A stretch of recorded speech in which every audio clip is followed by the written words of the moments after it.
बहुत लोगों को सबक मिलेगा इस बार। अब देखिएगा, ये 50,000 लाख रुपए से कोई सहायता नहीं होगी। कोशिश करेंगे कम से कम 10 लाख तो मिले। अगर वो जमीन हमें मिल जाती है तो हमारी बहुत सारी समस्याएं खत्म हो जाएंगी। ये सवाल मुझे बहुत सोच रहा था कि आप ये वाला सवाल कब पूछेंगे। अड़ने के लिए, लड़ने के लिए ही बार काउंसिल जा रहा हूँ। ये ना मैं आज बर्दाश्त करता हूँ, ना मैं कल बर्दाश्त करूंगा। जो एक चीज मुझे पसंद है, ये उनमें से एक है। स्ट्राइक होती है मजबूरी में, जब हमें तंग किया जाता है और हमारी सुनवाई करने के लिए कुछ भी नहीं रहता। अगर वकील नहीं होगा तो समाज का उत्थान नहीं हो सकता। प्रशासन खा जाएगा आम लोगों को।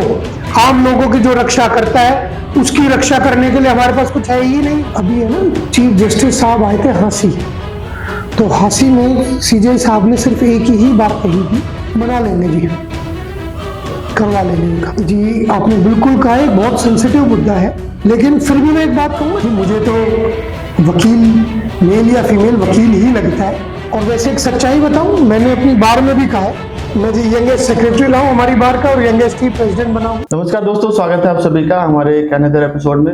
आज हमारे साथ निकेश राज यादव जी हैं। आप वर्तमान में गुरुग्राम बार के प्रेसिडेंट हैं और आप पंजाब हरियाणा का जो इलेक्शन है उसमें पहली बार कंटेस्ट कर रहे हैं।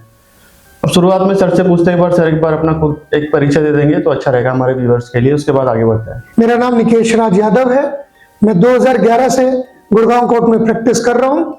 मैंने अपनी वकालत एमडीयू से की थी और 2020 में मैं बार का सेक्रेटरी बना था। 2025 में मैं बार का प्रधान बना था। तो मुझे लगता है कि आप ऐसे पहले व्यक्ति हैं जो काफी यंग एज में सेक्रेटरी भी रहे और उसके बाद फिर इतनी बड़ी बार के प्रेसिडेंट भी रहे। मैं जी यंगेस्ट सेक्रेटरी लाऊं हमारी बार का और यंगेस्ट ही प्रेसिडेंट बनाऊं। बार में मैं वकीलों के साथ खड़ा रहता हूं। जहां भी मेरे किसी साथी को जरूरत पड़ी है मैं उसके साथ रहूं। इसीलिए बार ने मुझे प्रधान और सेक्रेटरी सबसे युवा बनाया था। तो सर, इतनी बड़ी बार के सेक्रेटरी और प्रेसिडेंट होने के बावजूद भी बहुत सारी समस्याएं आपने देखी होगी एडवोकेट्स की, और उसको समाधान भी आपने किया होगा। तो इस दौरान जब आप बार काउंसिल के इलेक्शन में आए हैं उसको कंटेस्ट करने के लिए, तो आपको क्या लगता है ऐसी कौन सी 3 प्रमुख समस्याएं हैं जो आजकल एडवोकेट्स को फेस करनी पड़ रही है? शुरुआत करते हैं, जो हमारे नए युवा अधिवक्ता बनते हैं, बनने के बाद उन्हें कोई स्टाइफंड की फैसिलिटीज मुहैया नहीं कराई गई, जो कि बार काउंसिल को करानी चाहिए। जब एक नया युवा साथी हमारी वकालत की उसमें आता है तो रिसोर्सेज उतने नहीं होते। अगर हम शुरू में उसे स्टाइफंड की सुविधा मुहैया करा देंगे तो वकालत के पेशे में टिका रहेगा। और बहुत से ऐसे नए युवा वकील हैं, अगर उन्हें शुरू में थोड़ा सा सपोर्ट मिल जाए वो जबरदस्त वकील बनेंगे। तो हम उन जबरदस्त वकीलों के साथ रहेंगे। उसे मेडिकल की दिक्कतें हैं, पुरानों को मेडिकल की दिक्कतें हैं, उनके लिए कोई भी हेल्थ इंश्योरेंस नहीं किया हुआ, मैं बार काउंसिल में जाने के बाद जितने भी हमारे पंजाब हरियाणा के वकील हैं उन सबका हेल्थ इंश्योरेंस कराऊंगा। तीसरी, तो जो वकीलों को परेशानियां होती हैं, जाने के बाद फोन नहीं उठाते बार काउंसिल के मेंबर्स, उनके मैं उनके फोन उठाया करूंगा, उनके लिए खड़ा रहा करूंगा। जो दिक्कतें एक वकील को बिना बात के कंप्लेंट्स होती है, उन कंप्लेंट्स को प्राइमा फेसाई डिसमिस किया कर। 3 काम हो गए। मैं काम बहुत गिनवा सकता हूँ जो मैं करने वाला हूँ। सर, जो आपने वकीलों के हितों की बात की, उसमें मुझे ऐसा लगता है कि उसमें महिला अधिवक्ता छूट गए हैं। क्या उनके लिए कोई आपका अलग से विजन है?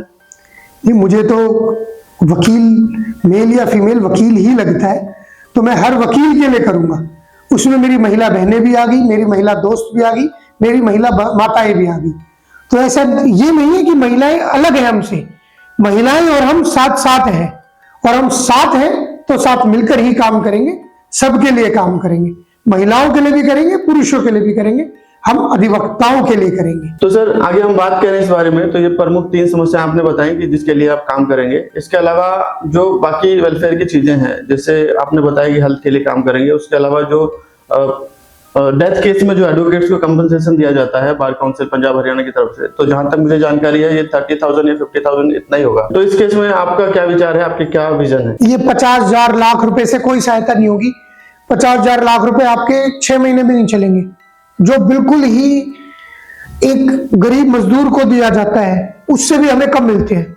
मैं बहुत अच्छे से वो करवाऊंगा और ऐसा इंश्योरेंस कराऊंगा ताकि उनकी फैमिली को आगे दिक्कत ना आए, उनकी आमदनी के हिसाब से। जब उनका लाइफ इंश्योरेंस हो जाएगा बार काउंसिल की तरफ से, तो उनकी वो सारी समस्याएं खत्म हो जाएंगी। अगर किसी भी वकील को दिक्कत आती है उसमें, उस इंश्योरेंस स्कीम के तहत, तो उनको फंड्स बहुत अच्छे पैमाने पे मिलेंगे। कोशिश करेंगे कम से कम 10 लाख तो मिले। इससे कम में तो कोई काम ही नहीं चलेगा। बिल्कुल कम से कम 10 लाख। सर, इसके अलावा जैसे हम बात करते हैं, इससे पहले आपने सेक्रेटरी और प्रधान के पद पर भी आप हैं, तो अब आप बार काउंसिल में जाने के लिए अपनी तैयारी पूरी कर चुके हैं, मैदान में उतर चुके हैं, और देखा जाए तो आपका प्रयास भी काफी हद तक पूर्व में सफल रहा है। तो इस आधार पे आप क्या सोचते हैं कि बार काउंसिल की जो जवाबदेही, पारदर्शिता और जो चीजें पहले से चली आ रही हैं, क्या वो ठीक है या उसमें भी कोई सुधार करने की आवश्यकता है? बार काउंसिल का तो काम सारा ही सुधार करने की जरूरत है।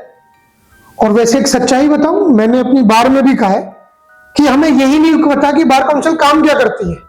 हमारे यहाँ 2 बार काउंसिल के मेंबर हैं, 7 सालों में उन्होंने कोई ऐसा काम ही नहीं किया कि हमें पता चले बार काउंसिल क्या काम करती है। अब मुझे वहां जाने के बाद पता करना पड़ेगा कि बार काउंसिल क्या काम करती है और किस तरीके से काम करती है।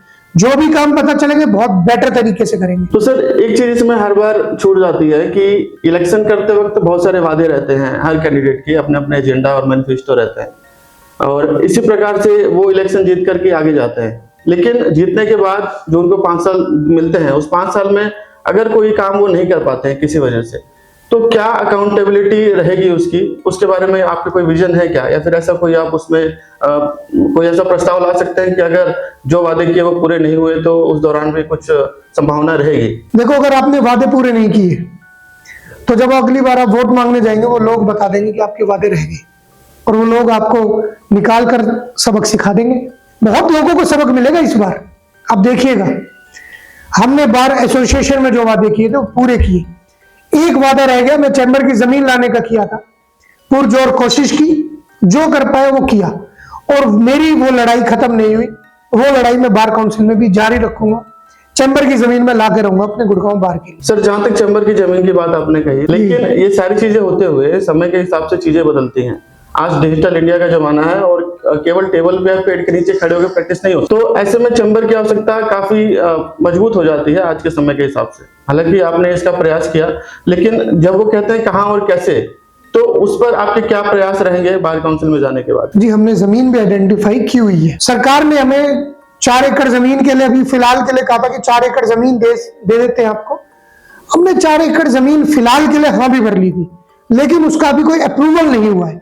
हॉर्टिकल्चर की हमारी जमीन साइड में, जो हमारी नई कोर्ट बिल्डिंग बन रही है, उसके साइड में 8 एकड़ जमीन अवेलेबल है। हम वो जमीन मांग रहे हैं। अगर वो जमीन हमें मिल जाती है तो हमारी बहुत सारी समस्याएं खत्म हो जाएंगी। सर, इसी में आगे आता है एडवोकेट प्रोटेक्शन एक्ट, जिसकी मांग काफी लंबे समय से हरियाणा और पंजाब के लोग कर रहे हैं, एडवोकेट्स कर रहे हैं। अदर कुछ स्टेट्स में तो ये लागू हो चुका है, लेकिन पंजाब, हरियाणा, जहां पर हरियाणा अदर स्टेट से कहा जाता है कि नंबर 1 हरियाणा है, लेकिन इस फील्ड में हरियाणा बहुत पीछे चल रहा है। इस विषय में आपके क्या कदम होंगे? ये सवाल मुझे बहुत सोच रहा था कि आप ये वाला सवाल कब पूछेंगे। मैं जी वकीलों के लिए, अड़ने के लिए, लड़ने के लिए ही बार काउंसिल जा रहा हूं। तो जो एडवोकेट प्रोटेक्शन एक्ट है ना, इसके लिए तो मैं जी जान लगा दूंगा, और जो भी मुझसे बन पाएगा, जैसे ही बन पाएगा, एडवोकेट प्रोटेक्शन एक्ट लागू करवा के रहूंगा। ये हम वकीलों की जरूरत है। ये नहीं हो सकता कोई भी आदमी आए वकीलों को कुछ कह के चला जाए, वकीलों के साथ लड़ाई कर ले। ये ना मैं आज बर्दाश्त करता हूं, ना मैं कल बर्दाश्त करूंगा। अब प्रधान बन के भी मैं ये बर्दाश्त नहीं कर पाया था कि मेरे वकील को कोई उल्टा बोल दे। काउंसिल में जब मेरे पास इसके लिए करने की पावर होगी तो मैं बिल्कुल नहीं सहन कर पाऊंगा। लॉ मिनिस्टर से मिलके, सीएम साहब से मिलके, पीएम साहब से मिलके, जिससे भी मिलके ये काम करवा पाया, मैं ये काम करवाऊंगा। एडवोकेट प्रोटेक्शन एक्ट, यकीन मानिए, हमारे इस बार काउंसिल के टेन्योर में शुरुआत में आपको दिखेगा। मतलब कहा जाए तो आप इसको मेन एजेंडा में रखना चाह रहे हैं और आपके लिए प्रमुखता से इस पर आप काम करेंगे, ऐसा आप कहना चाह रहे हैं? सर, ये तो मेरा पहले दिन से एजेंडा है। जो एक चीज मुझे पसंद है, ये उनमें से एक है। मुझे वकील पसंद है, मुझे वकीलों की प्रोटेक्शन करना पसंद है और करवाना पसंद है। तो ये तो मेरा एक एजेंडा है ही।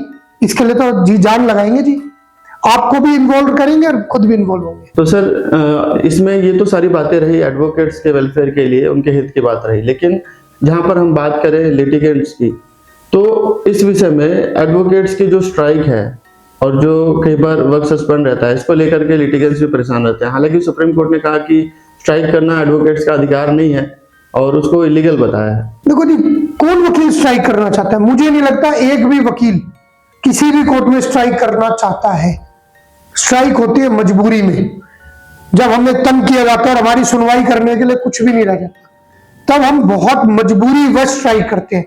अगर हमारी बात मान ली जाए, अगर हमें सुविधाएं मिल जाए, आप ये देखेंगे वकीलों को सबसे कम सुविधाएं मिली हुई है और डिपार्टमेंट के हिसाब से, और वकील सबसे ज्यादा संघर्ष करता है लोगों के लिए, समाज के लिए।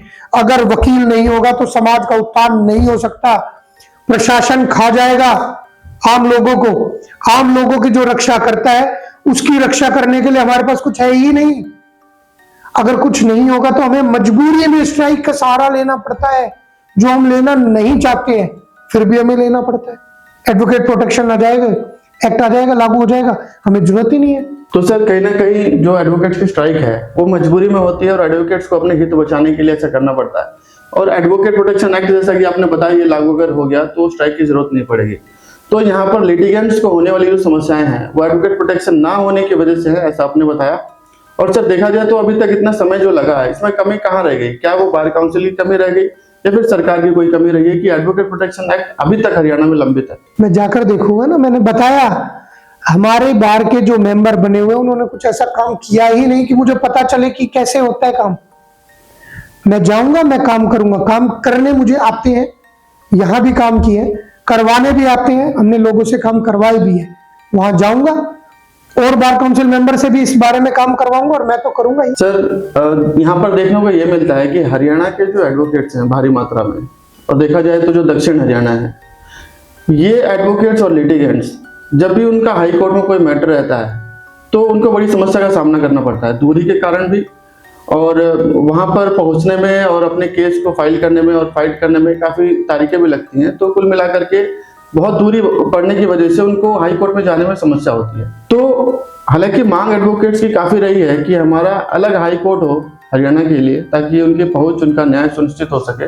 तो सर इस विषय में आपकी क्या विजन रहने वाले हैं? अभी है ना, चीफ जस्टिस साहब आए थे हांसी, तो हांसी में सीजेआई साहब ने सिर्फ एक ही बात कही थी कि अगर हमें जमीन मिल जाती है तो हाई कोर्ट को मैं मना लूंगा, Punjab and Haryana high court को मना लेंगे अलग करने के लिए या एक बेंच के लिए, जैसे भी वो करेंगे। तो अब तो सरकार के पाले में गेंद है, सरकार ही इसका फैसला करेगी।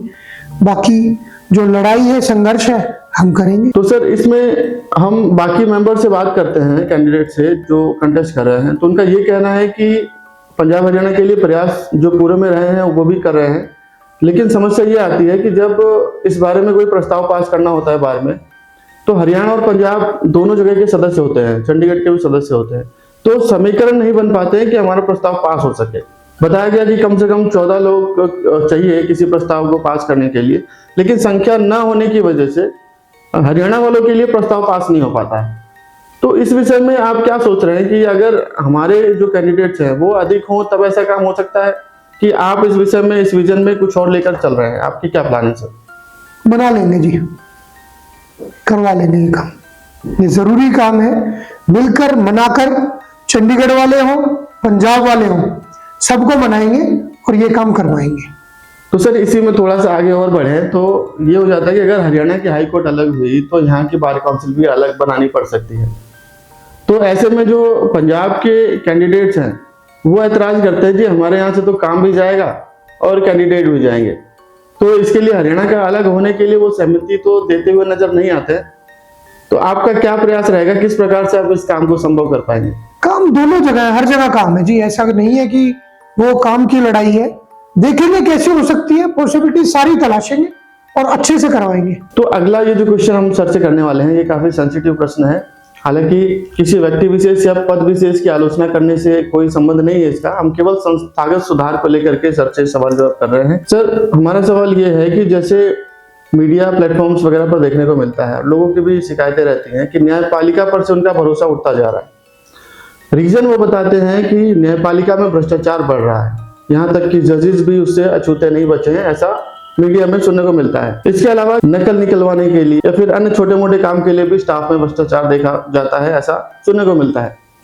तो as a bar council member elect होने के बाद आप इसमें किस प्रकार से सुधार करवा सकते हैं, क्योंकि ये संस्थागत सुधार है और सभी जजेस एडवोकेट से पहले देखा जाए तो बार काउंसिल सबके लिए एक तरीके से पेरेंट का काम करती है, मुखिया की भूमिका अदा करती है। तो इस विषय में आपका क्या कहना है? जी, आपने बिल्कुल कहा, एक बहुत सेंसिटिव मुद्दा है, लेकिन फिर भी मैं एक बात कहूंगा, जितने भी और डिपार्टमेंट्स हैं उन सबको देखा जाए तो न्यायपालिका ही एक ऐसा डिपार्टमेंट है जो आज भी ईमानदार है। लोगों को उम्मीदें हैं न्यायपालिका से। हाँ, कुछ लोग इसे खराब कर रहे हैं, लेकिन ओवरऑल बहुत अच्छा है और बार काउंसिल में जाके इसमें आपको सुधार मिलेगा। हमारी इस बातचीत में लगभग हमने एडवोकेट से रिलेटेड सभी मुद्दे रख दिए हैं और हमें लगता है कि लगभग सभी मुद्दे कवर्ड हैं एडवोकेट्स के वेलफेयर को लेकर के। तो अगर सर आपको ऐसा लगता है कि कुछ चीज़ हमसे छूट रही हो और आपके मैनिफेस्टो में, एजेंडा में वो चीज़ रहने वाली है जो कि विशेष रूप से है, तो प्लीज़ एक बार बता दें।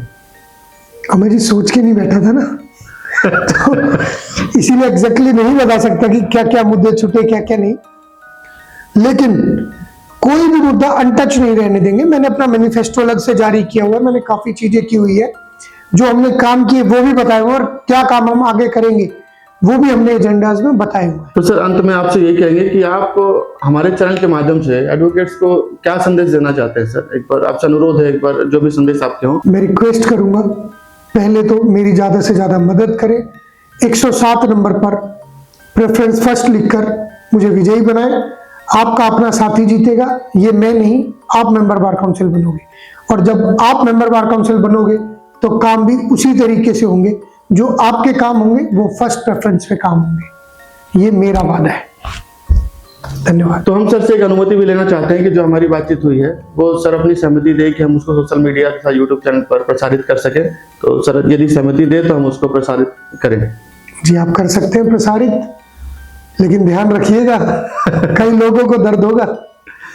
सर वो तो आपने अपनी बात रखी है सर, हालांकि होस्ट तथा चैनल उसके लिए जिम्मेदार नहीं है, लेकिन आपने जो अपनी बात रखी है सर, उससे जो हमारे व्यूअर्स हैं वो अपने विवेक का उपयोग करके और अपने मत का सही उपयोग करेंगे सर, ऐसा उम्मीद है। मुझे भी बिल्कुल उम्मीद है। बेसिकली मैं युवा चेहरा हूं, युवाओं का चेहरा हूं और युवाओं के लिए चुनाव में हूं। मैं बनूंगा तो युवाओं का एक ऐसा आदमी बनेगा जिस पे वो भरोसा कर सके, वो महसूस करेंगे कि वो ही जीते हैं। ये गुड़गांव में प्रधान रहते हुए भी मैंने पूरी बार को दिखाया है कि ये निकेश नहीं, वो जीते हैं। मैं बार काउंसिल का मेंबर बन के भी यही दिखाऊंगा कि ये निकेश नहीं, वो ही जीते हैं। धन्यवाद जी। तो आज के हमारे इस एपिसोड में हमारे साथ थे निकेश राज यादव जी। आप गुरुग्राम के प्रधान भी हैं और इस इलेक्शन में कंटेस्ट कर रहे हैं। आपने इनके विचार सुने, इनकी नीतियां, इनकी योजनाओं के बारे में जाना। तो दोस्तों ऐसे ही अगले वीडियो में मिलते हैं किसी अन्य कैंडिडेट के साथ। आज के लिए इतना ही, तब तक के लिए जय हिंद, जय भारत, नमस्कार।